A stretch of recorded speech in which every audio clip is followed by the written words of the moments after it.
What's up, vinyl community? With the vinyl cheapskate here.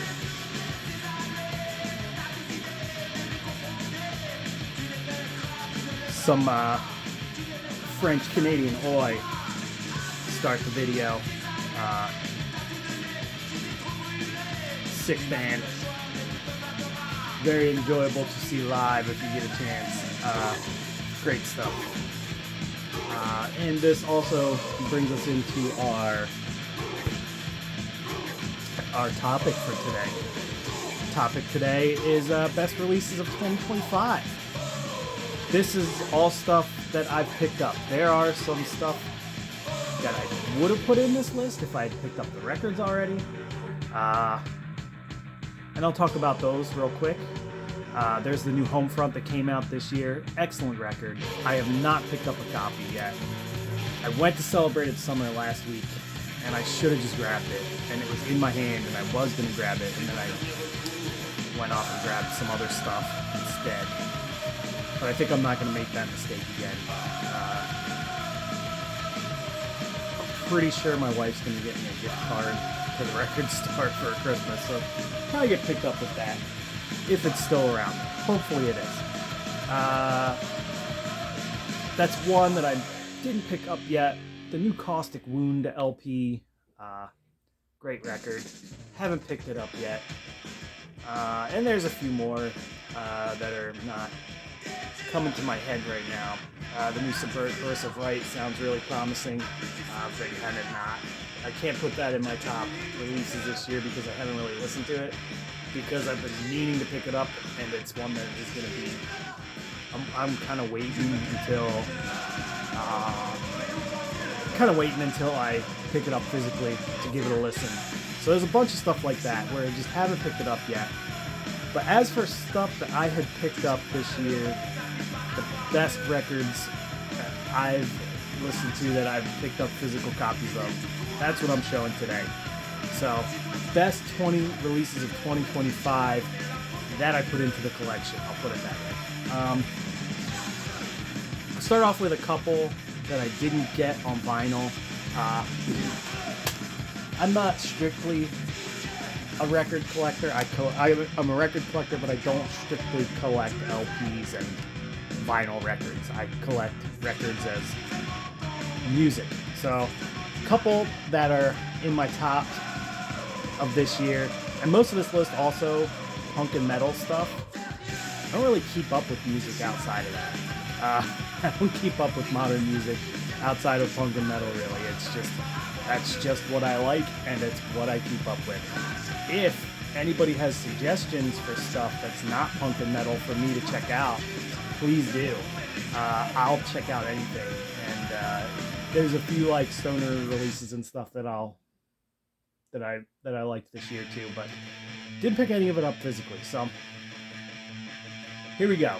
Punk and metal best releases 2025. We'll start off with this one. The new Kommodus album. This is their new full length. They've put out a couple splits this year too, but I just picked the full length as well. I actually did pick up some of the splits recently.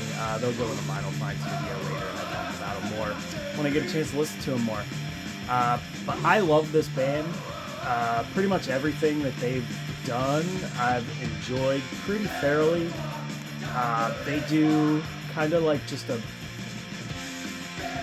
kind of brutal, not really raw.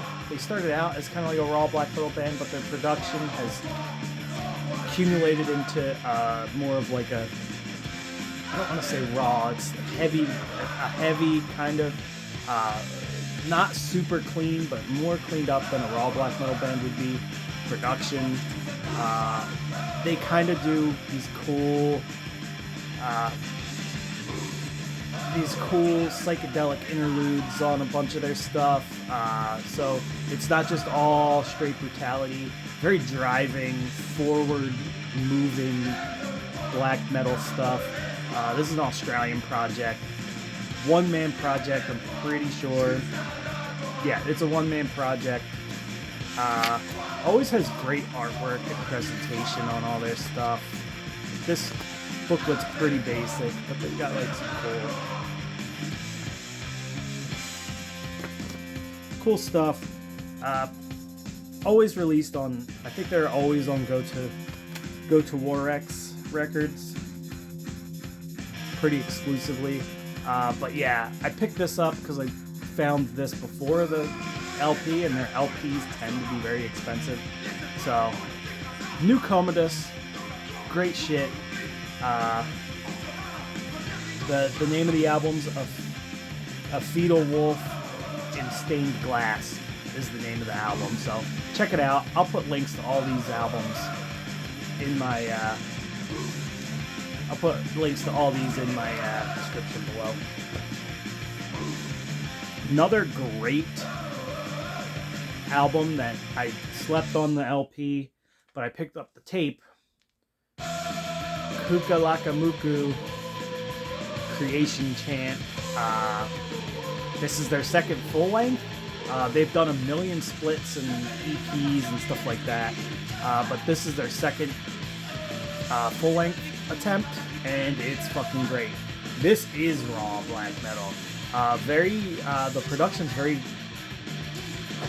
it seems quiet to me, but the solution to that is just turn up louder. Great record.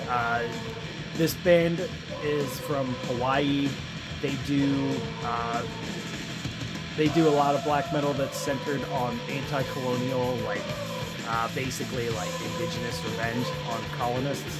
So very cool stuff. Great shit. Another one-man project, and this is a little more on the punky black metal leaning side. Got a lot of punk drums in there. Definitely black metal riffage and songwriting and all that. So very good stuff. Cool shit all around. But yeah, that's the stuff that's not on vinyl. I'm gonna throw up a couple re-release albums because they're some of the best ones that I think happened this year, and these are ones I jumped on at get-go. I'm gonna turn this down a little. So these are ones that I grabbed from the get-go. As soon as they dropped, I was like, yeah, I'm gonna pick these up. And these are two that are re-releases. And the first one is from Bitter Lake Recordings. And this is probably one of my favorite re-releases of this year. And that's Japanese Sacrifice Tears. This is their album from 92. And this was only released on CD before, so first vinyl release of this. This is great, kind of like thrashy, heavy metal. It's getting into the 90s, so there's like a touch of like groove on this, but it kind of is just, it's more of a death metal groove, so it like, it really helps the album. Really cool, catchy songs. Great band. I loved their, I forget what the name of the album before this is, but I loved that one, and this one's just as good. It's just a little different. This is an excellent record. Super stoked to have picked this up. Like I said, I jumped on this as soon as it released. Sacrifice, the Japanese Sacrifice.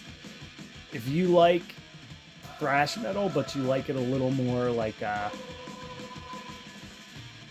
straightforward and harsh, Sacrifice is great. Great stuff. Like I said, I'm going to put links to all this stuff in the description, so definitely check it out. But yeah, these guys were active through most of the 90s, or most of the 80s. I think they were more the late 80s. But yeah, great thrash stuff. Excellent shit.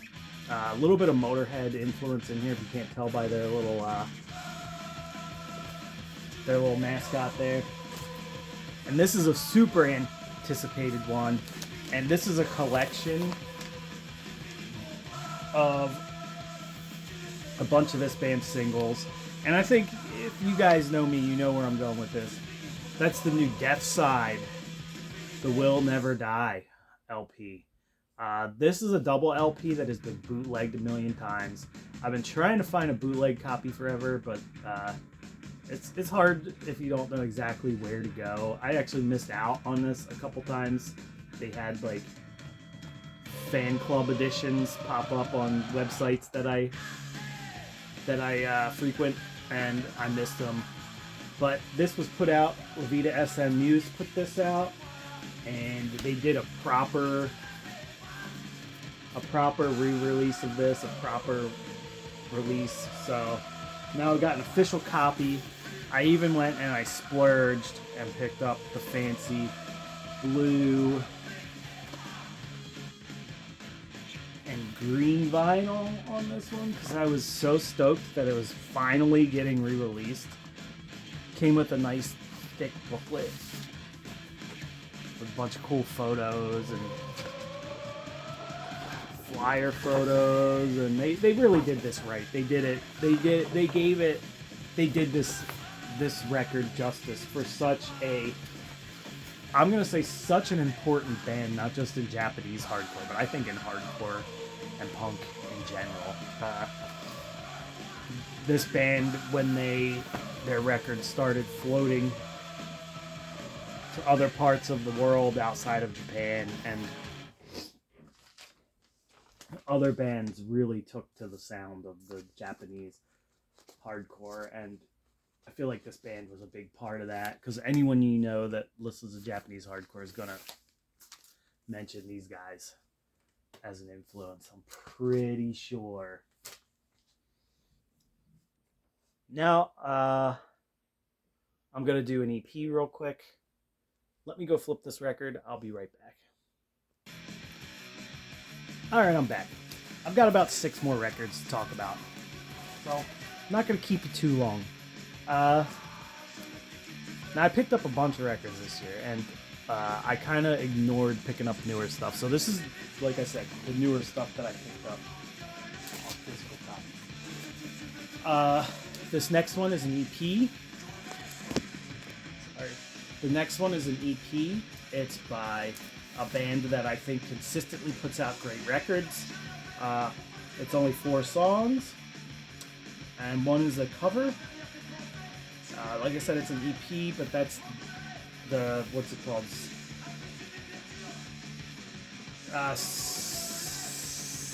Saturnian. I hate saying that. Saturnian appendices. By Crypt Sermon. Crypt Sermon I've been on board with since day one. The only thing I never picked up was their demo, and I'm still annoyed with myself for not grabbing it. Band always puts out solid stuff. This one has a bit more of a, almost like, not 100%, but it's got a bit of like a typo negative type gothy feel to certain parts of the songs. Not a straightforward influx of that sound. They still sound like Crypt Sermon, but there's more moody synth stuff on here than there has been on anything else. And I think it helps out. I think it's a cool view into where their next album might go. And I just really enjoy it. They write catchy songs with some balls to them. It's got some heaviness to all their songs, and like death metal-y riffs here and there. Just great stuff. And they do a cover of Mayhem on this. Mayhem's Die Mestor Doom Satanus, which is great cover for them. They did a great job on it. Check this album out if you get a chance. Or any of the Crypt Sermon stuff if you've been sleeping on them for some reason. But Crypt Sermon, great stuff. Sorry for the glare. I gotta mess with that. Mess with my positioning, I guess. But great shit. Definitely check them out. Crypt Sermon.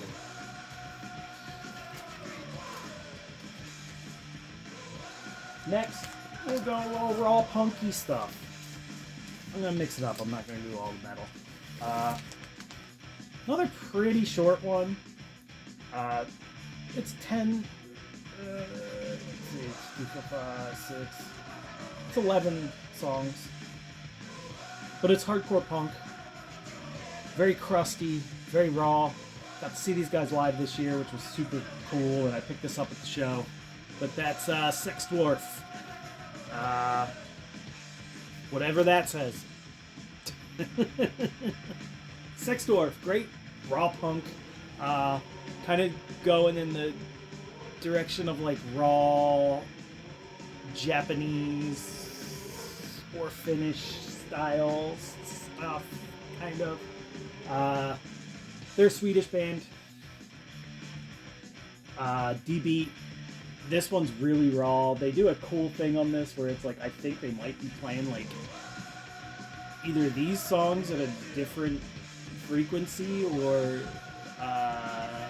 different songs like in the noise that's kind of enveloping the whole wall of noise that is this album. But with all that, you can still hear what they're doing in this, which I think is a great production style. Fits the music perfectly. This is a great soundtrack to just the apocalypse, basically. It's a great record. I really enjoyed this one. It's in my top records of the year, and not too many people talked about it, I don't think. It kind of got lost in the noise of all the great hardcore punk albums that came out this year. But yeah, super sick band. Great printed inner here. I've got a bunch of their records. It was really cool to see them live. They seemed like really nice dudes. I talked to them for like 30 seconds while I bought the record, and they seemed like nice guys. Very cool shit. Yeah, Sex Dwarf.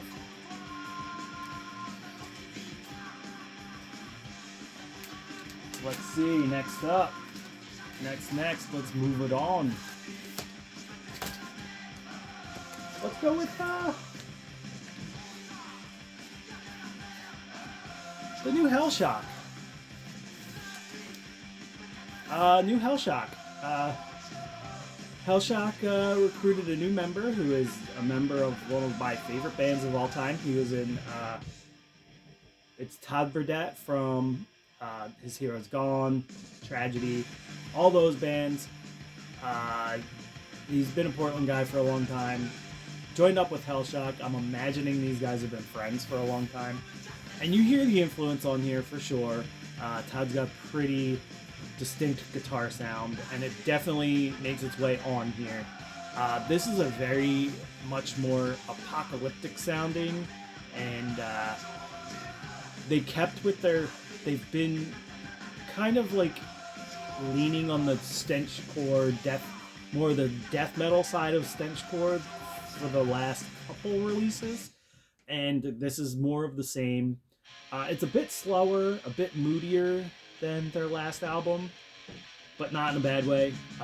But this is a great record. I've been following Hellshock again since like 2003 or something. Since their first record, I'm pretty sure. But very awesome band. It's on Blackwater Recordings, which is another Portland label. So the best distributed local Portland band might be Hellshock. But yeah, they fucking rip, man.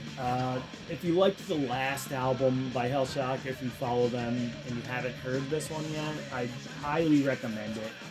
It's a slight tweak in style, but for the better. It's a good record, and it's highly recommended. It wouldn't have made this list, if I didn't love it. And it's a great record. Awesome stuff, awesome artwork. Very cool.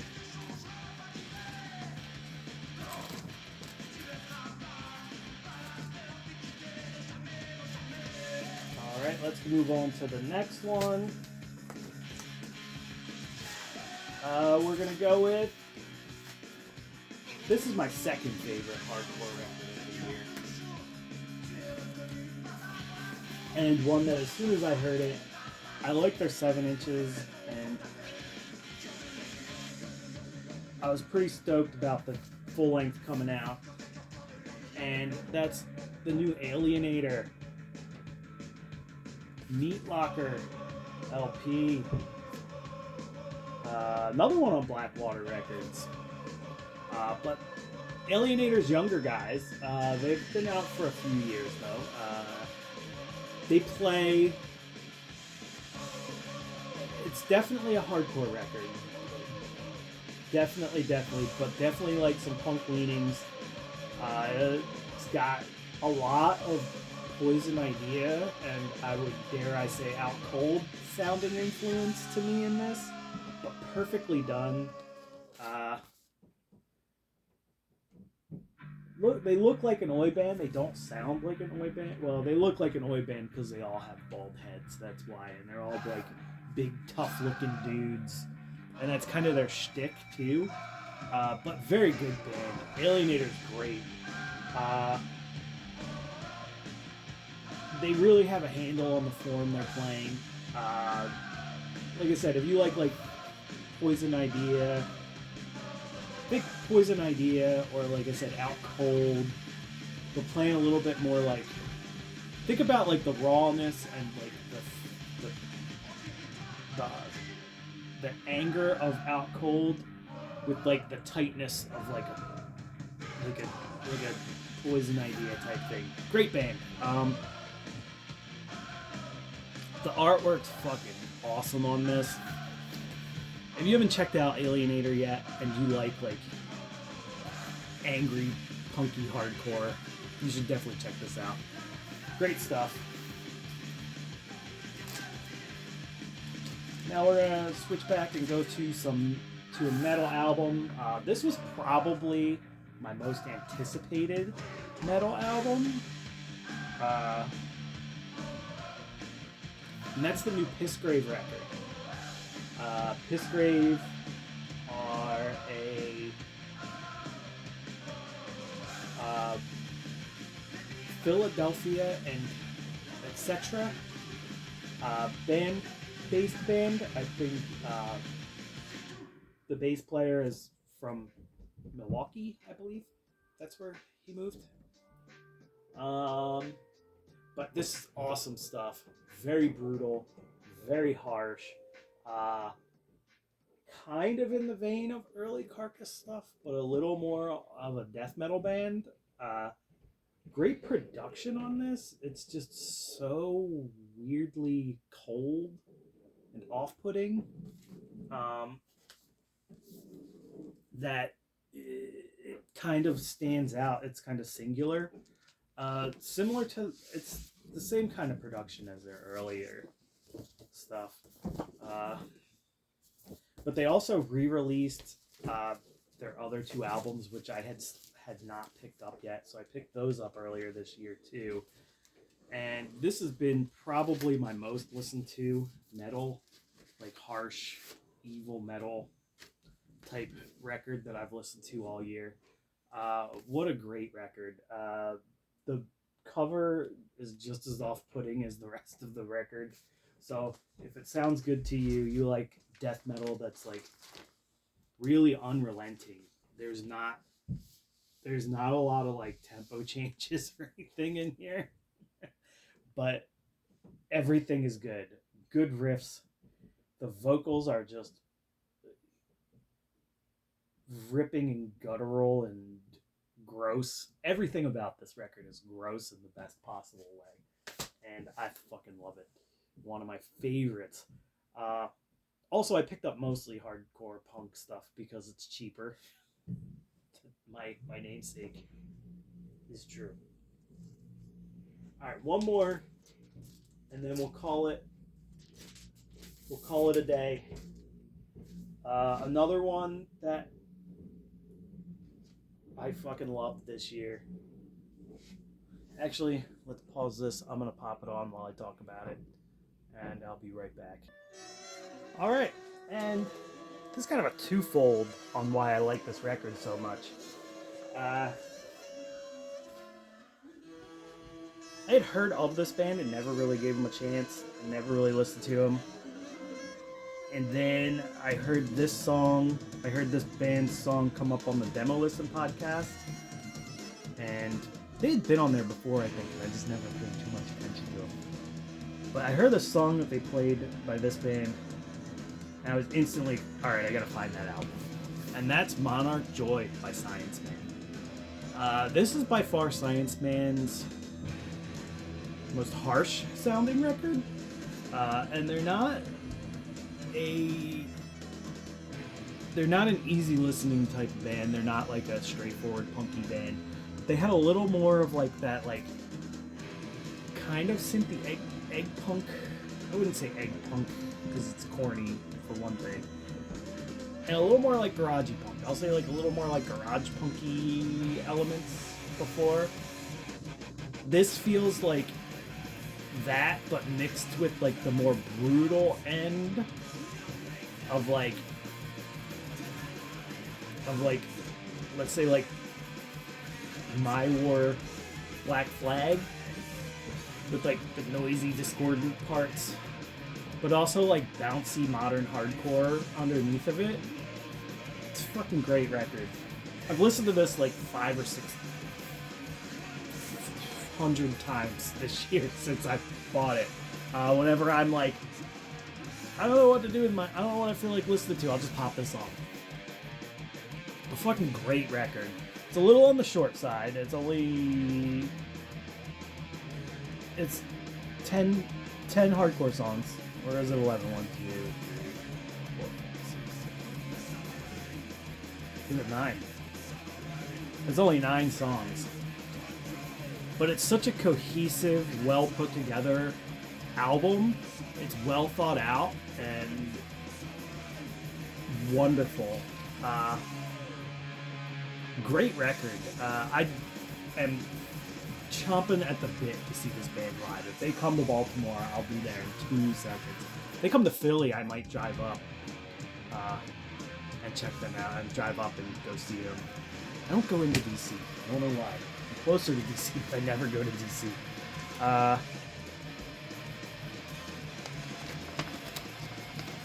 Not closer than I'm in Baltimore. I'm not closer to DC than Baltimore. Came with this awesome drunk face artwork poster. The guy who does like I think he's in Kulu and Maneaters, but he does all the artwork for those 2 bands too. There's a nice rock and roll like undercurrent to all this record too that really draws me in.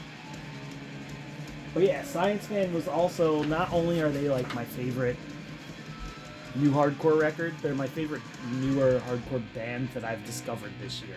And I started backtracking to pick up their other records. I actually did pick up 2 of their other records. I picked up, they're right here, and I was going to save them for a vinyl find. I picked up Science Man 2,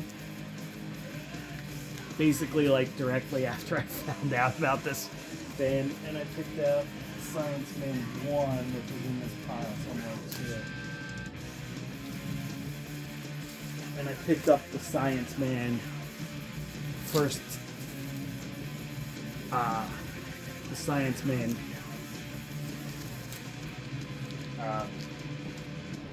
first LP that they did, both on Swimming Fate Records, which I think is dude from Science Man's record label. But yeah, both great records as well. Definitely like fun to hear from these. How they got to this is very cool. There's some records in between these first 2 that I don't have. They're a little harder to find, but I'm on the lookout for them now. But yeah, Science Man, Monarch Joy, my favorite hardcore record of the year. Like I said, they just did cool stuff. There's a visual piece to this, which I'll probably put a link to both of those. They did like basically like a video for the entire album. It's like an entire cohesive album video that they did to this album, and it's on YouTube, so I'll pop it on there. It'll be in the description as well. But there you go, my favorite releases of 2025 that made it to my collection this year. There's a bunch of backtracking I'm gonna have to do. Like I said, there's a bunch of metal records I need to still grab. Like I said, the Caustic Wound LP I want to pick up. There's it's the side project of the guy from Malacorpine. It's a black metal album. I can't remember what it's called off the top of my head. There's the new Subversive Right I want to pick up.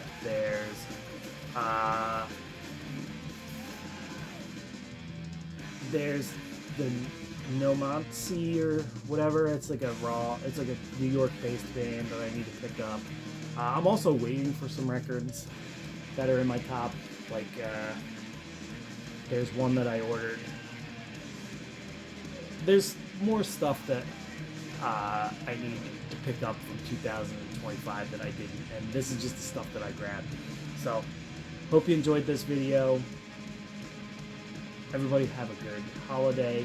Probably won't make another video before Christmas time, but maybe I will. Who knows? I'm off for like the next 2 weeks, so you might see me again. Anyway, guys, cheers. Hope everybody has a good holiday. And yeah, that's it. Enjoy the rest of your 2025.